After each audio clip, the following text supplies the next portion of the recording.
Okay, good morning, everyone, and welcome to this event for the launch of ESAMAG 23. So you can watch us live on Facebook, but also on the ETUI website. And this conversation will be recorded, so you can also watch it again later on the YouTube channel of ETUI. So ESAMAG, that's the ETUI publication on health and safety. It is published twice per year, and you can subscribe to our magazine by using the link that you will see in the chat box.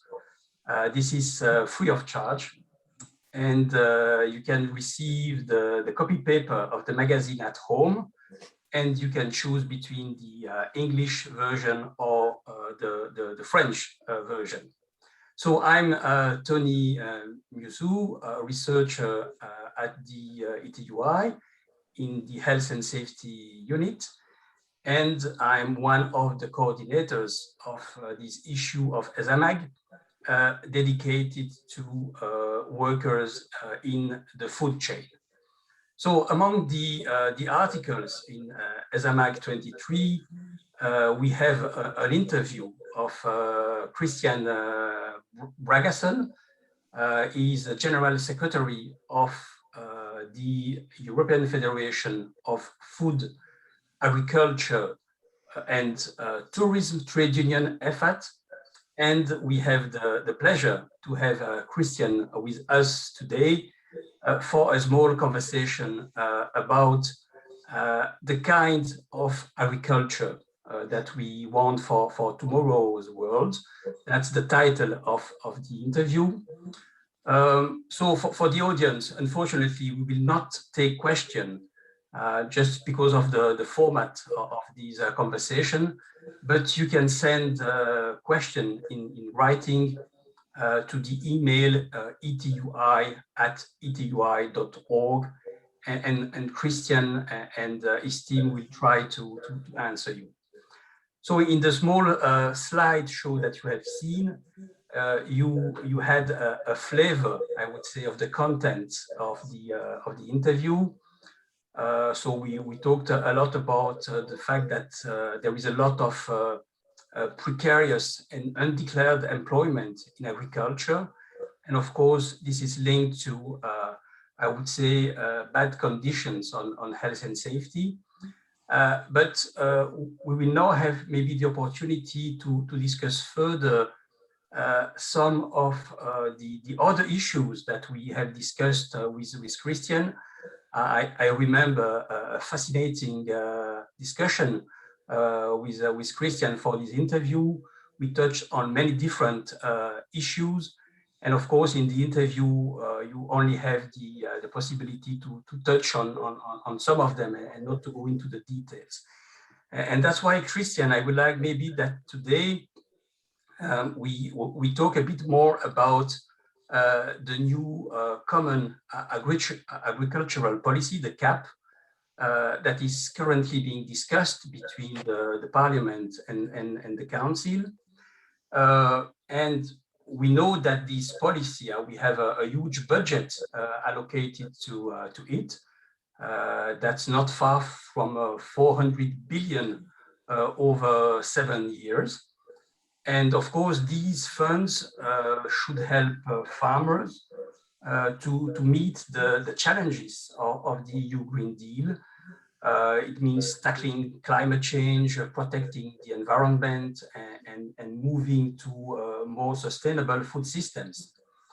And there's no doubt that, of course, these funds are an important source of revenue for many farmers in the EU, and that they can directly influence the practices of farmers and the type of agriculture that they are doing. And so could you please tell us where we are at in the negotiation, and why EFAT is quite, I would say, critical with this new CAP reform, and at the end, what is at stake for the million of EU farmers that you represent? Thank you, Tony, and thank you for this interesting interview, and also for the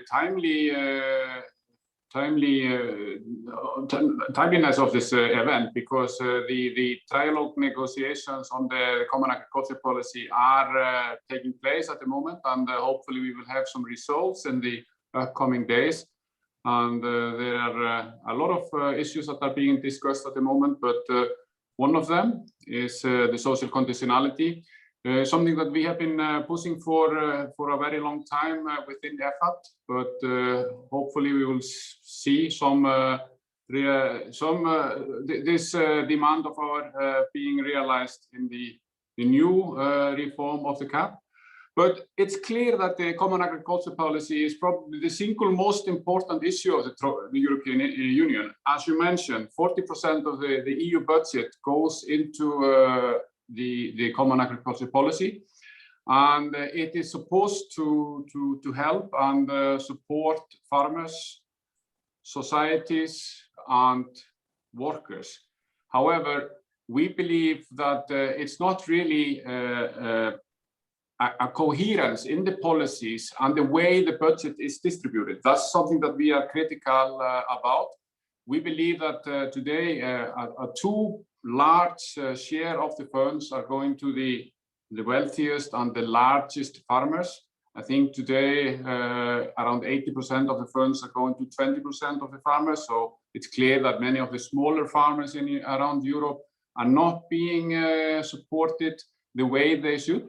Some of them are the ones that are really driving the green transition, but they need the support, but not those huge, massive, intensive farmings that are clearly not very environmental friendly, and also many of them are not really respecting the rights of workers. Yes, one of the things that we have, sorry, Tony, one of the things that we have been really working on is this social conditionality, as you mentioned before. I just want to go into that because yes, this is the most important part of the reform that we like to see. What we believe is that no money should go to farmers that do not respect workers' rights. Today, farmers need to respect certain criteria regarding environmental issues, animal welfare, and public health. But unfortunately, workers' health and safety and conditions is not considered as an important element when it comes to this conditionality. Last October, the European Parliament adopted a position on this, and they've been fighting very hard for this position in the trilogue discussions with the Commission and the Council. And there has been quite a lot of resistance from the Council, especially from certain member states. We also seen some support for our demands from certain member states around Europe. And still, the trialogues are ongoing. They are difficult, but we are hopeful that the Commission will come up with a proposal that will lead to an agreement that will deliver for workers in the long run. Okay, so if I understand correctly, the idea of this conditionality clause is that the financial aid that the farmers will receive should be made conditional to the respect of a number of conventions and labor laws. That's the idea. Huh? Our idea is that they should be respecting certain EU directives, certain the national law that is in place in each of every country, and the inspections that are done in those countries should and identify breaches of compliance. They should be penalized by reductions in EU grants or public money for farmers. This should be an incentive to respect workers' rights and labor standards.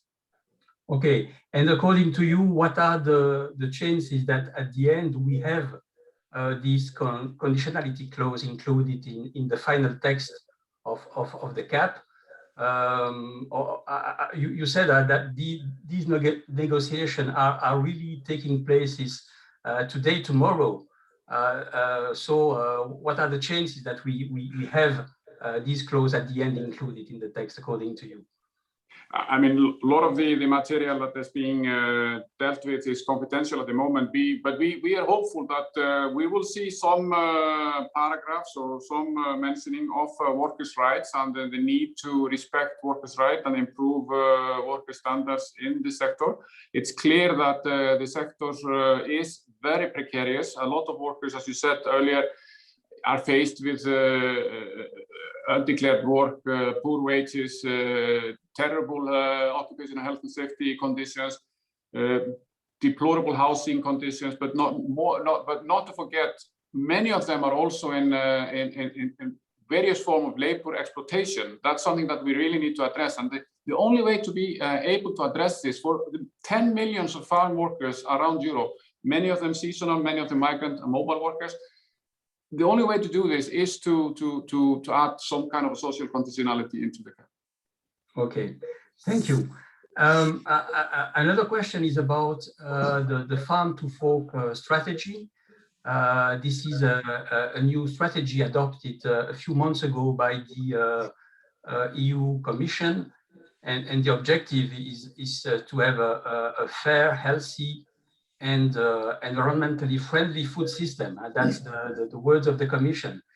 And among I would say the list of actions that the Commission plans to implement, there is the reduction of the overall use of pesticides, and there is the objective of reducing by 50% the use of this pesticide by 2030. So we know that pesticides can be harmful for workers, but why it is so important to reduce the use of pesticides in agriculture? And according to you, can we do agriculture in the EU without pesticides? I mean, we believe that we can make a transition to a more sustainable and greener agriculture in Europe. But this might require a more global vision as well. But let's start with Europe and hope that this will then be the first step towards a greener agriculture and a more sustainable agriculture around the world. The farm to fork strategy is probably the most important strategy for EFAT. It covers our sectors and is clearly our main priority at the moment. We have been, as I say, pushing the Commission to really work on reducing the use of chemical pesticides, but also fertilizers and other antibiotics, which we believe are going to harm or they harm our workers, and therefore it's really important to reduce the use of this. It's not only harming our workers and the food that we eat, but it's also destroying our nature, and it's really important to move away from the type of agriculture we have today, go to a little more smaller farms with focus on green jobs. And we believe by the right investments, innovation, and support, we will be able to transform the whole agro-food value chain into a sustainable industry. And I believe actually that this is probably one of the sectors that has the biggest potential to create green jobs for the future. Okay. So, and maybe just to talk about one of the most widely used pesticides and highly controversial, that's of course the glyphosate, and you know that the renewal of the authorization to use glyphosate as an herbicide will be discussed in next year at EU level. And we know that, it is highly controversial. The producers, Bayer, Monsanto, they say it is safe for use to workers, but IARC says it is probably carcinogenic to humans. So what is HEFA's position on glyphosate? Yeah, I mean, we believe that this is that causes cancer to humans, and therefore we are really worried that it's that our workers around Europe are being exposed to chemicals and which is damaging their health, and that's why we are pushing for an immediate ban on glyphosate from 2022. But if there is going to be a transition period, we understand that there has already been some transition period in the past, but we understand that the sector needs some transition, and we are ready to support the transition. But that should only then be for professional use and only for the agriculture, not for public areas, gardens, and so on. We should see a complete ban there already in 2022. But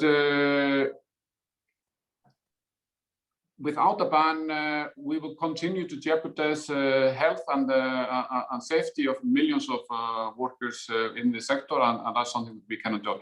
We cannot accept. Okay, thank you. Christian, that's already almost the end of this smaller conversation.